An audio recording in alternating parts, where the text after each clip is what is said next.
ఖమ్మం జిల్లా కూసుమంచి మండలం నాయకన్గూడెంలో ఈరోజు ఒక విషాద ఘటన జరిగింది. విహార్ అనే పిల్లాడు యూకేజీ చదువుకుంటున్నాడు. 6 ఏళ్ల వయసు ఆ బాలుడిది. అయితే స్కూల్లో మధ్యాహ్నం బ్రేక్ టైంలో టాయిలెట్ కని వెళ్ళి మళ్ళీ చెంగుని ఎగురుకుంటూ తన క్లాస్ రూమ్కి వెళుతూ ఉన్నాడు. ఆ క్రమంలోనే జారి కింద పడిపోయాడు. ఆ పడ్డ టైంలో అతని చేతిలో పెన్సిల్ ఉందట.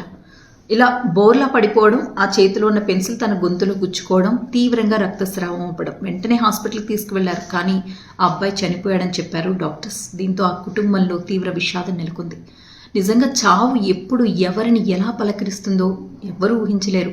ఎవరు మాత్రం అనుకుంటారు చెప్పండి, 6 ఏళ్ల బాలుడికి 100 ఏళ్లు నిండిపోతాయని చెప్పి. ఒక పెన్సిల్ తను ప్రతిరోజు రాసుకునే ఆ పెన్సిలే తన ప్రాణం తీసేస్తుందని. మీకు గుర్తుందా, సరిగ్గా 2024 జులై టైంలో ఇలాంటి ఘటనే ఒకటి జరిగింది. ఒక 4 ఏళ్ల పాప రియాన్షిక చదువుకుంటూ బెడ్ మీద చదువుకుంటూ ఉంది. కిందకి పడిపోవడం తన చేతిలో ఉన్న పెన్ను తలలో గుచ్చుకుపోయింది. వెంటనే హాస్పిటల్కి తీసుకెళ్లారు, సర్జరీ చేశారు. ఆ తర్వాత పాప ప్రాణాపాయం నుంచి బయటపడింది అనుకున్నారు. కానీ సర్జరీ జరిగిన తర్వాత ఇన్ఫెక్షన్ సోకడంతో ఆ పాప చనిపోయింది.